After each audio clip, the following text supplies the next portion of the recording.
لیکن پاکستان والا صبر ذرا مختلف ہے. پاکستان والے صبر میں ہے غلط بات ہو رہی ہے، آپ اس کو خاموشی سے برداشت کر رہے ہو، پھر آپ کسی سے جا کے کہتے ہو کہ یہ غلط بات ہو رہی ہے میں کیا کروں؟ بیٹا صبر کرو. یعنی حق کی بات مت کرو، خاموشی میں صبر کرو.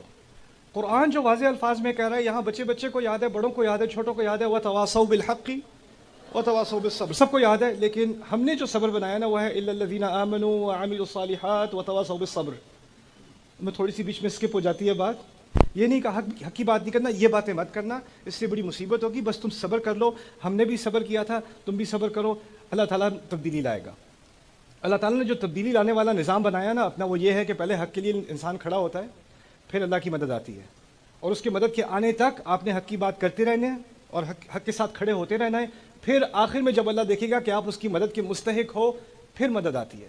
لیکن ہوا ہماری سوسائٹی میں یہ ہے، بہت ساری جگہوں پہ، یہ صرف حکومت کی بات نہیں ہے، یہ صرف اداروں کی بات نہیں ہے، بزنسز کی بات نہیں ہے، ہمارے گھروں میں بھی یہ بات ہو رہی ہے کہ ہم حق کی بات کرنے سے ڈرتے ہیں.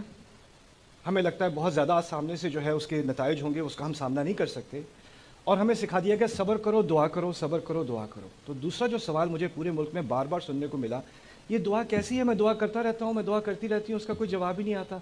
اور یہ میں بھی سوچتا رہا، یہ دعا کا مسئلہ اور کسی ملک میں جا کے گیا ہوں، میں نے کتنے ہزاروں لوگوں سے بات کی ہے، کسی کو دعا کا ایسا مسئلہ ہو نہیں رہا جیسا پاکستانیوں کو ہو رہا ہے. تو یہاں دعا کی خاص کیا، اس کا اثر یہاں خاص کیوں نہیں ہے؟ پھر مجھے جا کے بات سمجھ میں آئی، جس طریقے سے دعا کی بات کی جا رہی ہے نا ہماری سوسائٹی میں، وہ یہ ہے کہ آپ نے جو اپنا کردار ادا کرنا ہے نا دعا کرنے کے مستحق ہونے کے لیے، اس کو ہٹا دیا گیا ہے رستے سے. اپنی جو محنت کرنی ہے، مشکلات کا سامنا کرنا ہے، اس کو ہٹا دیا گیا اور پھر کہا ہے اس کے بجائے آپ دعا ہی کریں. یعنی جس چیز کو اللہ تعالیٰ نے آپ کو صلاحیت دی تھی بدلنے کی، اس صلاحیت کا تو آپ انکار کر دو. میں تو کچھ کر ہی نہیں سکتا، میں تو کچھ کر ہی نہیں سکتی، یہ تو ایسے ہیں ویسے، ان کو اللہ ہی بدلے گا، ان سے تو اللہ ہی نمٹے گا. ان سے نمٹنے کے لیے اللہ تعالیٰ نے آپ کو بنایا.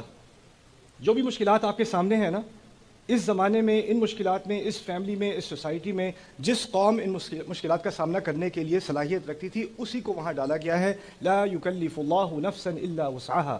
اللہ کبھی کسی انسان پر ایسی تکلیف نہیں ڈالتا سوائے اس کے کہ اس میں اس کی وسعت ہو. تو آپ میں، آپ کے گھرانے میں، آپ کے فرینڈز میں، آپ کی سوسائٹی میں جو پریشر آپ کے اوپر ڈالا گیا ہے، وہ آپ ہی پر ڈالا جانا تھا، کیونکہ آپ ہی اس کے قابل ہو، کہ کوئی اور اس کے قابل نہ ہوتا. اگر میرے اوپر وہ پریشر ہوتا تو میں اس کے قابل ہی نہ ہوتا. اللہ نے آپ کو چنا ہے اس کے لیے. تو یہ اپنے بارے میں کہہ دینا نہیں میں تو کچھ کر نہیں سکتا، بس دعا ہی کر سکتے ہیں اب، اور صبر ہی کر سکتے ہیں، پھر آپ کو دعا اور صبر کا کرائسس ہو جائے گا، اور آپ پھر پوچھنا شروع کر دو کہ یہ پتہ نہیں میری دعائیں اللہ تعالیٰ سنتا کیوں نہیں ہے، وہ مجھ سے کیوں اتنا ناراض ہے. یہ ناراضگی کی بات نہیں ہے، یہ آپ کی غلط فہمی کی بات ہے.